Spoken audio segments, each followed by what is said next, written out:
Kami akan menjelaskan pada gambar ini tentang siklus menstruasi yang terjadi pada setiap bulannya.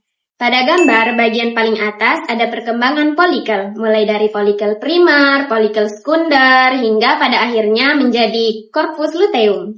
Pada bagian kedua ada grafik tingkat hormon ovarium dan hormon pituitari, yaitu ada 4.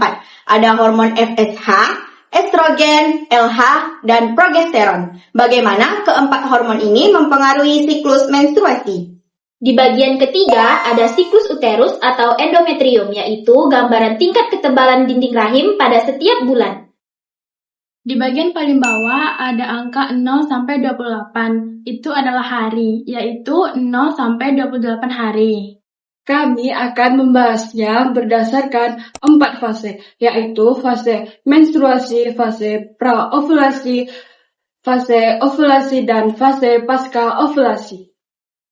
Pada fase menstruasi, terlihat dinding rahim luruh oleh darah haid. Ini terjadi pada hari pertama hingga hari ke-14. Pada grafik hormon, terlihat progesteron dan estrogen menurun. Hal ini memicu hipotalamus mensekresikan gonadotropin releasing hormone atau GnRH. Gonadotropin releasing hormone atau GnRH kemudian menstimulasi kelenjar hipofisis untuk mengeluarkan FSH. FSH ini berfungsi untuk menstimulasi perkembangan folikel, Sehingga folikel mulai tumbuh dan berkembang. Masuk ke fase praovulasi. Folikel yang matang menyebabkan kadar estrogen meningkat secara signifikan. Tingginya kadar estrogen ini membuat hormon gonadotropin releasing hormone atau GnRH itu memicu kelenjar hipofisis anterior untuk mengeluarkan luteinizing hormone atau LH dalam jumlah yang banyak. Pada hari ke-14, kadar LH mencapai puncak tertinggi. Hal ini menyebabkan ovum dilepaskan dan terjadilah ovulasi. Sel telur keluar dari folikel, sehingga kemudian folikel menjadi korpus luteum. Korpus luteum menghasilkan hormon progesteron. dan progesteron inilah yang menyebabkan dinding uterus makin menebal. Jika terjadi pembuahan, maka ovum atau sel telur akan menempel di dinding uterus yang menebal tersebut. Ketebalan dinding uterus diperlukan untuk menjaga calon janin supaya tetap menempel di dinding rahim.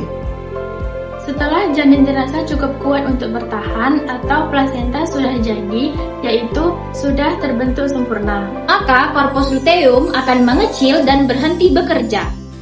Tetapi kadar hormon progesteron tetap tinggi karena plasenta telah sepenuhnya menggantikan tugas korpus luteum untuk memproduksi hormon tersebut.